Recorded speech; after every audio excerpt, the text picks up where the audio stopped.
And now, it's time for another Dice Tower review with Tom Vasel.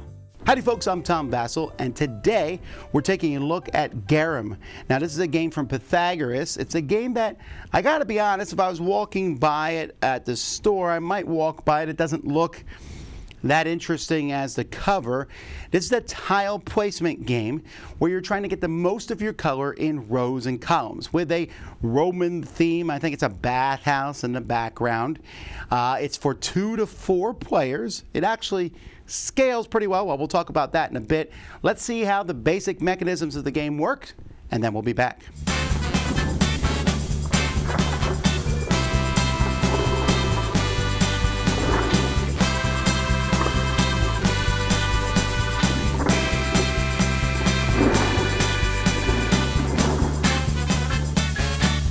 Now, one of the things about this game is everything is square. The rows, the columns, the pieces, the tiles are called by names that I have a hard time pronouncing, and I can never remember what's what.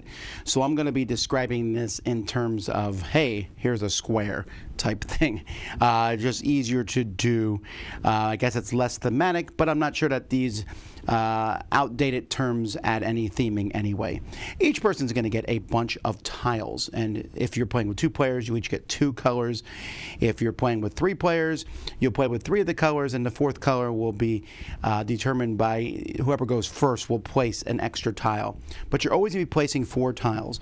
What you're going to do is you have these piles of coins here, and at the beginning of each player's turn, and you'll take turns going around the table, you turn it over, and so it shows a number 2 here. So we're working with this number 2 area here, and whoever did it is they're going to have a handful of 4 tiles, and they're going to pick a tile to place on that in one of the 4 corners of that square. And then the next player will place one, then the next player will place one, and the next player will place one, filling in this square completely. Now, after you put your tile out, you are allowed to place. You have a small worker and a large worker. You may place the small worker or large worker in any of the 4 columns or rows that match that. So I could go here. Now, no one else can ever go in that particular row. I probably wouldn't go there. I would go here, because when you look at that row, you'll see I have 3 yellows in that row. And what you're trying to do is you're trying to get as many of your color in the rows and columns that you place those. Each player has 5 of the small workers and 1 of the large workers. If you place a piece, so let's say it's green's turn, if you place a piece, and we get number 11, and you place that color on top of a color printed on the board, you will get 2 points. If you place something on top of a wild, you will get 1 point. So it's tempting to put stuff there, but that may not be the place you want to put things on that particular turn. So let's say it's green's turn, and green wants to make this green row longer. I could put this tile here. There's now 5 green in this row, but I'm giving up a point by not placing one there. Now that's the whole game. You're going to fill in a square, and you're going to be slowly filling in the squares around the board. The only rules change is that when you have 3 of these squares in a row or in a column, when you place out the 4th one, you can no longer place the meeples in those rows and columns, because at that point it's done. So you have to do it on the 3rd one or before. So as the game goes on, especially when you're filling in the last square, you will no longer be placing meeples at that point. But then the whole thing will be filled in, and then you're going to score. You'll have scored some points throughout the game by placing on top of these things. But after that, you're going to look at each row and column where you've placed your people. So the small one, if there's 4 or less, you're going to lose a point, but if there's 9 or more, you'll get 11, and you'll see all the points are doubled for the big meeple. Now, that's one side of the board. There is another side of the board, which is the same thing. This is, I guess, the family side, but it's smaller. There's just a few spots where there's nothing, and then, of course, the numbers you need for that side are simpler. You need fewer of them to get points. You can also play where instead of drawing these numbers to know which one is, on the player's turn, they pick which number they go to. But that's pretty much how you play. Most points is the winner. I like the art. Here's a guy, stirring up the bath waters. It's pretty neat. The tiles themselves have different symbols on them to help tell the difference between them besides color, and that's pretty good. Each person has a group of tiles.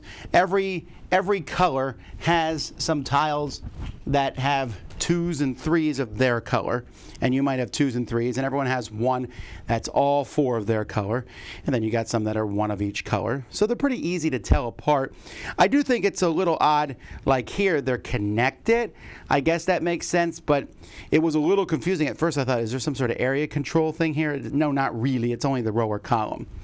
The meeples are fine, but I will tell you it is actually, you can barely tell the difference between the larger and the smaller one.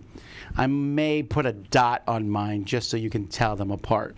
The game also comes with some tokens to keep track of, if you go past 25 or 50 points on the point tracker. And I also, this little mini expansion, these coins, these essentially can be used if you draw one of your best tiles at the beginning of the game with like your 4-color or 3-color, you can stick it back in and redraw. It's just a very minor thing. The game is not the whole thing looks bright and colorful when you're done, although I'm not sure it's a huge, when people walk by, I don't know that they're necessarily going to stop and look at it, but it's functional. So at the beginning, I mentioned the fact that this game scales well, and I think that's a really big selling point here. This is a very nice 2-player game. As you're going back and forth, placing the tiles, and you have 2 different colors you're working on. But I like the 3-player. See, I thought the 3-player might not work. But the fact is each turn, one person takes the 4th tile from the color and places it. You're going to try to have it help you. You're going to try to mess up somebody else if at all possible. And so the game, and I'm speaking here of the bigger game just because the numbers are more easily readily in my head, you want to hit that magic number of 5. Once you get 5 of the color in a row, you can place your guy there. But you might want to do it earlier, because if you don't do it earlier, someone else might go there and take the row from you. But if you go too early, you might actually lose some points. So I enjoy this game because it's fun, it's simple, just you're placing the stuff in rows and columns. It's an easy thing. There is a couple caveats. First of all, where you place your big one, because it's worth double points, if you place your big one in a row that gets a lot of your color, which is possible, and someone else's big one is not, that's a pretty hefty swing. And I don't know that I like the big one that much. I mean, it's exciting when you get a lot of points, but you got to be really careful because placing the big one in the wrong spot could literally mean you lose the game. And also, like I said, when going through the rule book, the Cassandras and a little bit, the terminology is just so nonsensical to me that it actually detracts a little bit from it. Like I said, I'm just calling them squares and rows and columns because that's easier for our minds to grasp. Or maybe I'm just so dumb that that's all I can handle. And also the game itself does not necessarily look so great on the cover. Now the game, when the things are out, that's cool. It's easy. It's an easy game to teach. You place the stuff. I actually prefer drawing the coins and looking at the number on the coins. There's some randomness to the game in that regard that I like. If you could pick which one you go to, I think that would add a level of extra strategy I don't know that the game needs. I think it's good that you're never sure which one's going to come up next, and so you're working towards things from that end. Solid little game. I was very happy with it. Like I said, scales well, plays quickly. We're talking 30 to 45 minutes. An interesting idea of the rows and the columns things. That's something I tend to like in games anyway. So definitely one to check out. That's Garum. I'm Tom Vasel, and you've been watching the Dice Tower. Dice Tower Judgment approved.